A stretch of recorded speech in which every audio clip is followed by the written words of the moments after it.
Friends, आज मैं आपके संग शेयर कर रही हूँ लौकी के इतने शानदार कोफ्ते जिसकी ग्रेवी बिल्कुल परफेक्ट बन कर के तैयार होगी। और लौकी के कोफ्ते तो इतने सॉफ्ट और मॉइस्ट होंगे ना कि चम्मच लगाते ही टूट जाएंगे और आपके मुंह में जाते ही घुल जाएंगे। जी हाँ, अगर आपके घर में कोई लौकी पसंद नहीं करता तो उसे इस तरीके से बना करके खिलाइए लौकी के कोफ्ते। वो बार बार आपसे लौकी के कोफ्ते खाने की डिमांड करेंगे। तो नमस्कार दोस्तों, मैं हूँ मंजू और आप सबका बहुत बहुत स्वागत है मेरे channel food and craft with Manju में। तो चलिए बनाना स्टार्ट करते हैं लौकी के कोफ्ते। तो फ्रेंड्स, लौकी के कोफ्ते बनाने के लिए हमें लौकी कैसी चाहिए? लौकी चाहिए एक मीडियम साइज़ की, मतलब ना ज़्यादा छोटी हो बिल्कुल, वरना अगर आप उसे काटेंगे ना तो वो काली अंदर से ना वो काली काली सी निकलती है। और अगर बहुत ज़्यादा बड़ी होगी ना तो उसके अंदर बीज होंगे। तो मीडियम साइज़ की लौकी लीजिएगा और उसे अच्छे से छील करके धो करके हम इस तरीके से पीसेस में कट कर लेंगे। अच्छा देखिए, इस तरीके की लौकी लेने का क्या फ़ायदा है ना, इसमें बीज भी नहीं होता और ये लौकी बहुत अच्छी भी होती है। अब हम इसे ग्रेट करेंगे। तो इस तरीके का ग्रेटर सबके घर में होता है। तो आप इसे बिल्कुल बारीक वाले साइड से मत ग्रेट करिएगा, जो मोटा वाला साइड होता है ना उस तरफ से ग्रेट करिएगा। और लौकी को अच्छे से ग्रेट कर लीजिएगा, सारी की सारी लौकी को। और अगर बीज वाला पोर्शन आपकी लौकी में है तो वो डिस्कार्ड कर दीजिएगा, मतलब उसे मत यूज़ करिएगा। और आप यहाँ देख सकते हैं मैंने सारी की सारी लौकी को इसी तरीके से ग्रेट कर लिया है। और अब क्या करेंगे, सबसे इम्पॉर्टेंट टिप, यानी कि हमें लौकी का सारा पानी निकाल लेना है। मैं दोनों हाथों में इस तरीके से स्क्वीज़ कर रही हूँ। आप चाहे तो किसी मलमल के कपड़े में इसे अच्छे से स्क्वीज़ करके इसका सारा पानी निकाल लीजिएगा। तो यहाँ पर देखिए, मैंने लौकी का जितना पानी निकल सकता था ना उतना पानी निकाल लिया है, क्योंकि अगर आप अभी पानी निकाल लेंगे ना तो आपको कोफ्ते बनाने में ज़्यादा परेशानी नहीं होगी। और ये लौकी का पानी फेंकिएगा मत, हम इसी ग्रेवी में इसे यूज़ करेंगे। तो इसे मैं रख देती हूँ साइड में और लौकी में ऐड करते हैं कुछ और चीज़ें। एक छोटी चम्मच अजवाइन मैंने यहाँ पे डाली है, जो बहुत ही अच्छी होती है डाइजेशन के लिए। साथ में आधा छोटा चम्मच जीरा और एक मीडियम साइज़ का प्याज है, जिसे मैंने फाइनली चॉप करके यहाँ पर ऐड कर दिया है। इसी के संग मैं यहाँ पे ऐड कर दूँगी 1 चम्मच भर करके जिंजर, गार्लिक और हरी मिर्च को अच्छे से मैंने कूट लिया है। पीस करके पेस्ट नहीं बनाया है, कूटा है। साथ में आधी छोटी चम्मच हल्दी पाउडर, आधी छोटी चम्मच धनिया पाउडर और स्वाद के अकॉर्डिंग यहाँ पर हम नमक डालेंगे और ढेर सारा कटा हुआ हरा धनिया। और अब बारी आती है इसमें बेसन ऐड करने की। तो यहाँ मैंने हाफ़ कप बेसन लिया है, जिसे मैं बैचेज़ में ऐड करूँगी। फ्रेंड्स, अगर हम कोफ्ते में बेसन की क्वांटिटी ज़्यादा कर देंगे ना तो फिर कोफ्ते जो हैं हार्ड बनेंगे। तो इस चीज़ का ध्यान रखना है, बेसन थोड़ा थोड़ा करके ऐड करें जितनी ज़रूरत हो। और हाँ, यहाँ पर मैंने थोड़ी सी कश्मीरी लाल मिर्च भी डाली है, ताकि एक अच्छा सा कलर आ सके। और अब इसे हम लौकी को अच्छे से मिक्स करेंगे सारी चीज़ों के संग। तो यहाँ पर आप ध्यान रखिएगा, बहुत ज़्यादा हाथों से मसल मसल करके ना इसे मिक्स मत करिएगा, बिल्कुल जेंटली आप इसे मिक्स करिएगा। और यहाँ देखिए, इस तरीके से इसको सारा मैंने यहाँ पे मिक्स कर लिया है। अगर आप बहुत ज़्यादा इसे मसल के मिक्स करेंगे ना तो ये जो मिक्सचर है बहुत गीला हो जाएगा और आपको हैंडल करने में दिक्कत होगी। फिर आप बेसन ज़्यादा ऐड कर देंगे और फिर आपके जो कोफ्ते हैं वो बिल्कुल हार्ड बनेंगे, सॉफ्ट नहीं बनेंगे। तो यहाँ देखिए, मैंने अच्छे से मिक्स करने के बाद ना आपको कोफ्तों को जो शेप देना है आप वो शेप दे सकते हैं। मैंने इसे यहाँ पे सिलेंड्रिकल शेप दिया है। आप चाहे तो यहाँ पर गोल गोल शेप भी कोफ्ते के दे सकते हैं, वो आपकी अपनी पर्सनल चॉइस है। और यहाँ पे हल्के हाथों से हम इसे शेप दे देंगे और इसी तरीके से सारे के सारे कोफ्तों को मैं यहाँ पे शेप दे दूँगी। अच्छा फ्रेंड्स, एक और इम्पॉर्टेंट टिप, हम कोफ्ते के सारे मिक्सचर में नमक तभी ऐड करेंगे जब हमें कोफ्ते बनाने हैं। ऐसा ना हो कि आप नमक ऐड करके इसे रख दें तो कोफ्ते जो हैं हमारे अच्छे से बन नहीं पाएंगे, यानी कि वो गीले हो जाएंगे।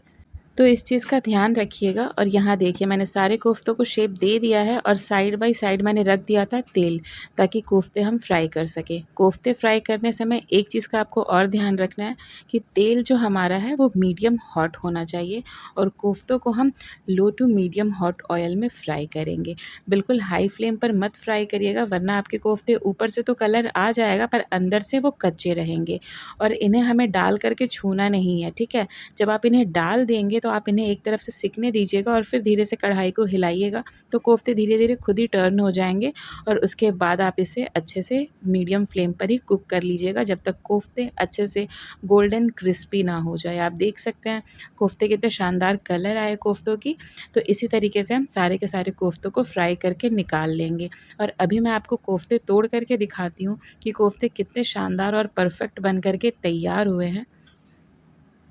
और कोफ्ते जितने अच्छे बने हैं ना, मतलब ग्रेवी को बहुत ही अच्छे से एब्ज़ॉर्ब करेंगे। आप इसमें देख सकते हैं जो एयर पॉकेट्स हैं और यहाँ देखिए मैं जब इसे तोड़ कर के दिखाऊँगी ना, आप देखिए कितने लच्छेदार और बिल्कुल परफ़ेक्ट कोफ्ते अंदर से सिके हुए तैयार हुए हैं। तो सारे टिप्स को अगर आप फ़ॉलो करेंगे ना, तो आपके भी कोफ्ते बिल्कुल इसी तरीके से बनेंगे। अब चलिए फटाफट से ग्रेवी के लिए एक मसाला तैयार करते हैं।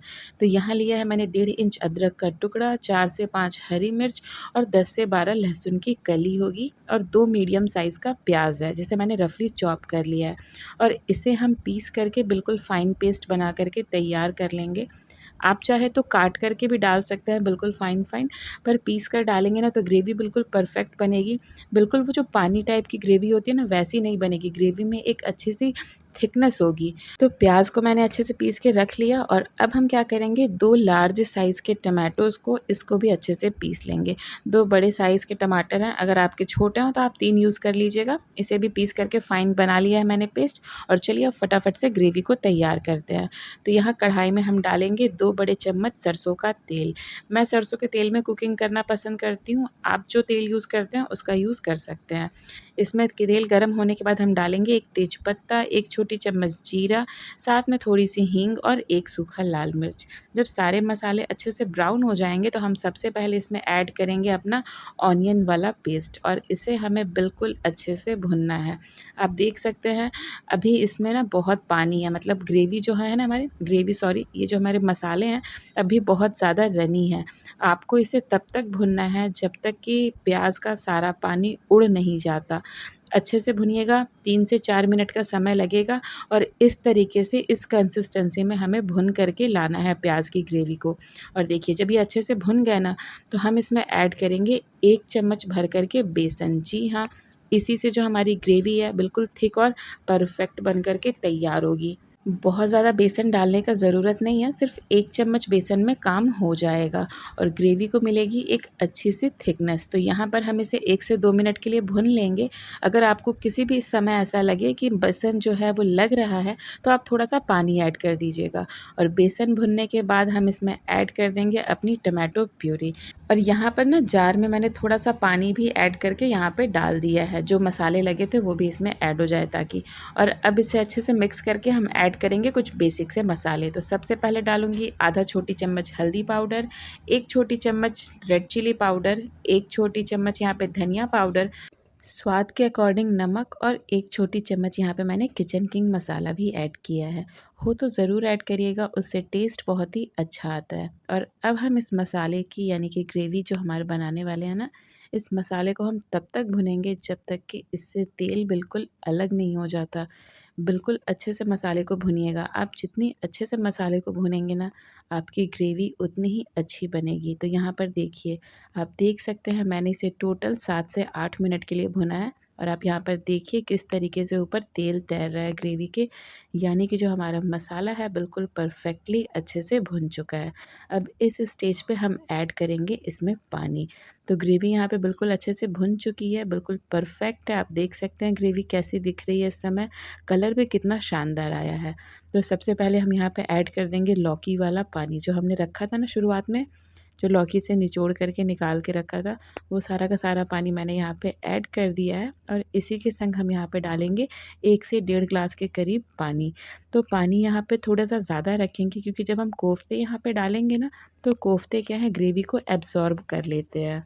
तो इसीलिए शुरुआत में पानी थोड़ा-सा ज़्यादा डालिएगा और अब इसे हम अच्छे से मिक्स करके ढक करके 1 बॉयल आने तक कुक होने देंगे। यहाँ पर ग्रेवी को हमें बिल्कुल भी थिक नहीं करना है, सिर्फ़ 1 उबाला आने के लिए हमें इसे कुक करना है। तो यहाँ पर देखिए 1 बॉयल आ रहा है और ग्रेवी अभी भी पतली है। कोफ्ते आपकी ग्रेवी को तभी एब्ज़ॉर्ब करेंगे जब ग्रेवी थोड़ी-सी पतली होगी।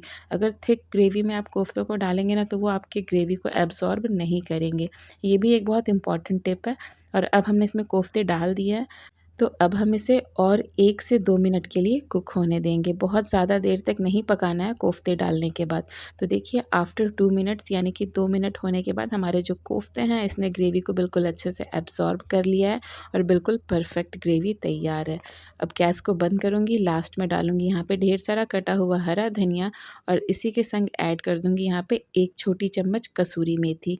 हाथों से क्रश करके यहाँ पे डाल दें, बहुत ही अच्छा फ्लेवर और एरोमा आता है कसूरी मेथी का, हो तो ज़रूर ऐड करिएगा। आप चाहे तो यहाँ पे गरम मसाला भी डाल सकते हैं और मैंने यहाँ पर एक हरी मिर्च को स्लिट करके डाल दिया है। अब इसे ढक करके हम 5 मिनट के लिए छोड़ देंगे ताकि ग्रेवी के अंदर जो हमने कसूरी मेथी और धनिया डाला है ना उसका खुशबू बहुत ही अच्छे से रच जाए।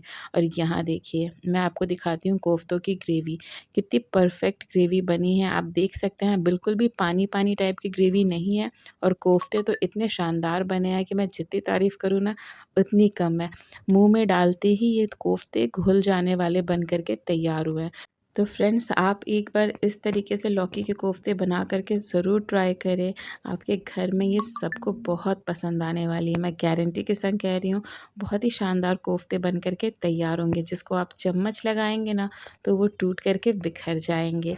तो सारी टिप्स मैंने आपके संग शेयर की है। आप इन कोफ्तों को स्टीम्ड राइस या फिर रोटी के संग, जिसके संग मर्ज़ी है उसके संग खाइए, पर बनाइए ज़रूर और मुझे कमेंट करके ज़रूर बताइएगा कि आपको ये वीडियो कैसी लगी। और हाँ, अगर वीडियो अच्छी लगी हो तो एक लाइक और शेयर डेफ़िनेटली कर दीजिएगा और मेरे चैनल को सब्सक्राइब। मैं मिलूँगी इसी तरीके की और अमेज़िंग रेसिपीज़ के संग, तब तक के लिए आप सबको मेरा प्यार भरा नमस्कार और बाय बाय।